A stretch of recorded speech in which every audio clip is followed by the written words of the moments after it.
राधे राधे। कैसे हैं आप सब? तो अगर आपको भी कभी मीठा खाने का मन करे और टाइम बिल्कुल ना हो और ज़्यादा चीज़ें भी ना हो तो आप इस मिठाई को एक बार ज़रूर ट्राई कीजिएगा। ये मिठाई दूध और ब्रेड से बन जाता है और इसे बनाने में सिर्फ और सिर्फ 15 मिनट लगेंगे आपको। तो चलिए फटाफट इसे बनाना हम शुरू करते हैं। इसे बनाने के लिए सबसे पहले हम गैस ऑन करके और एक पैन या कढ़ाई रखेंगे और इसमें डालेंगे दूध। तो मैं यहाँ 600 ml के करीब दूध का इस्तेमाल कर रही हूँ इसे बनाने के लिए। अगर आपको कम पीसेस तैयार करने हैं मिठाई के तो आप दूध भी कम ही डालें और इस दूध में उबाल आने देंगे। तब तक हम एक कस्टर्ड का घोल तैयार कर लेंगे। तो एक कटोरी में मैं यहाँ 2 चम्मच कस्टर्ड पाउडर डाल रही हूँ।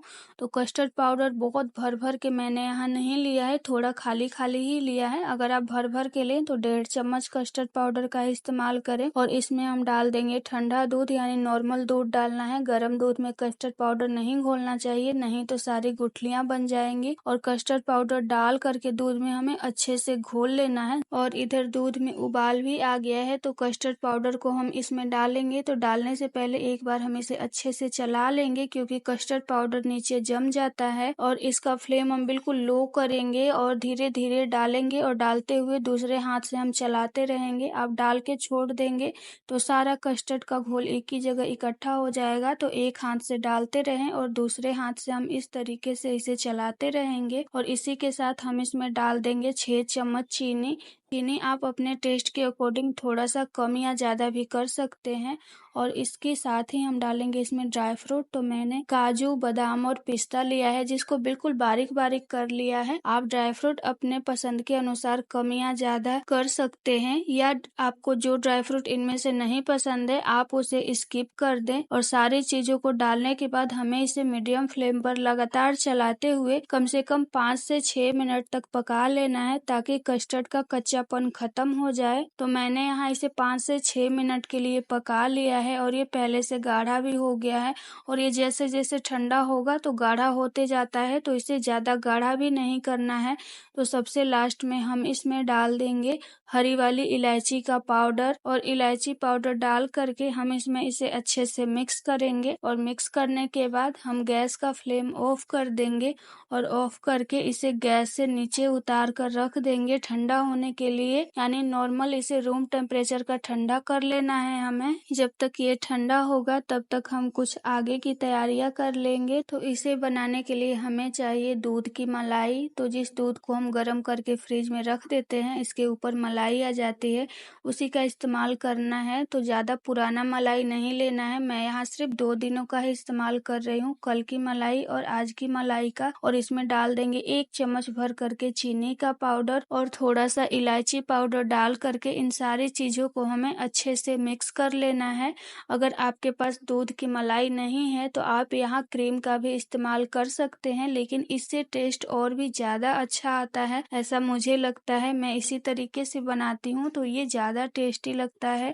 तो इन सारी चीज़ों को हमें अच्छे से मिक्स कर लेना है। अगर आप चाहें तो इसमें बारीक कटा हुआ ड्राई फ्रूट भी डाल सकते हैं, लेकिन मैंने यहाँ नहीं डाला है क्योंकि मुझे इसके बीच में ड्राई फ्रूट नहीं पसंद। तो ये हमारा स्टफिंग बन करके रेडी हो गया। तो अब मैंने लिया है वाइट ब्रेड। हो सके तो आप इस मिठाई को वाइट ब्रेड से ही बनाएं, ब्राउन ब्रेड का इस्तेमाल ना करें। और इस ब्रेड के सारे किनारों को हमें काट करके निकाल देना है। इसका जो ब्राउन वाला पार्ट होता है उसे हमें अच्छे से काट करके निकाल देना है। और काटने के बाद सारे ब्रेड को हम इस तरीके से एक एक करके लगा देंगे। और लगाने के बाद जो अभी अभी हमने स्टफिंग तैयार किया है उसे हम डालेंगे। तो यहाँ 1 से 2 चम्मच स्टफिंग डालेंगे और ब्रेड पर चारों तरफ हमें इसे अच्छे से फैला देना है। तो सेम इसी तरीके से हमें साइड वाले तीनों ब्रेड पे स्टफिंग को अच्छे से लगा देना है। और स्टफिंग लगाने के बाद जो साइड वाला ब्रेड बचा है इसके ऊपर हम इस तरीके से रख देंगे। और रखने के बाद अब हम इसे पीसेस में कट करेंगे। तो मैं इसे बस 2 पीस में कट कर रही हूँ, ऐसे ट्रायंगल शेप में।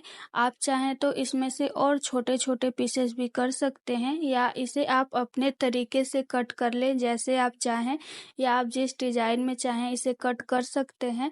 तो हम इसी तरीके से सारे ब्रेड को कट करके तैयार कर लेंगे और इसे कट करने के बाद प्लेट में इस तरीके से हम लगा देंगे। और लगाने के बाद जो हमने ये कस्टर्ड वाला घोल बनाया था ये नॉर्मल हो गया है, तो इसे हम ब्रेड के ऊपर डाल देंगे। एकदम ठंडा करके नहीं डालना है, बिल्कुल ठंडा करके डालेंगे तो ब्रेड इस चाशनी को सोख नहीं पाएगा और बिल्कुल ड्राई ही रह जाएगा। तो जब ये नॉर्मल रहे तभी इसे डाल देना है। और डालने के बाद इसे आप सर्व करने से पहले फ्रिज में 2 घंटे के लिए रख दें। जब ये अच्छे से ठंडा हो जाए तभी इसे सर्व करना है। जब ये ठंडा हो जाता है तभी खाने में ये टेस्टी लगता है। अभी आप सर्व करेंगे तो टेस्टी नहीं लगेगा। और चाशनी को अच्छे से डालने के बाद और अब इसके ऊपर अपनी पसंद का कोई ड्राई फ्रूट डाल के इसकी गार्निशिंग कर दे। मैं यहाँ थोड़े से कटे हुए पिस्ता डाल रही हूँ। उसके बाद मैं इसके ऊपर ड्राई रोज पेटल्स डाल रही हूँ। अगर आपके पास ड्राई रोज पेटल्स नहीं है तो आप ताजे गुलाब की पत्तियां भी डाल सकते हैं। इससे ये देखने में बहुत ही ज्यादा खूबसूरत लगता है और खाने में तो टेस्टी है ही। तो अब ये हमारी टेस्टी टेस्टी मिठाई बनके रेडी है। आप इसे सर्व करने से पहले फ्रिज में 2 घंटे के लिए रख दे। अगर आपके घर मेहमान आने वाले हैं तो आप इस मिठाई को 1 दिन पहले भी बना के रख सकते हैं और जिस दिन मेहमान आए आप उसे सर्व कर दें, या 2 घंटे 3 घंटे पहले बना के रख लीजिए। अगर आपको आज की हमारी ये रेसिपी पसंद आई हो तो प्लीज वीडियो को लाइक और शेयर जरूर करें।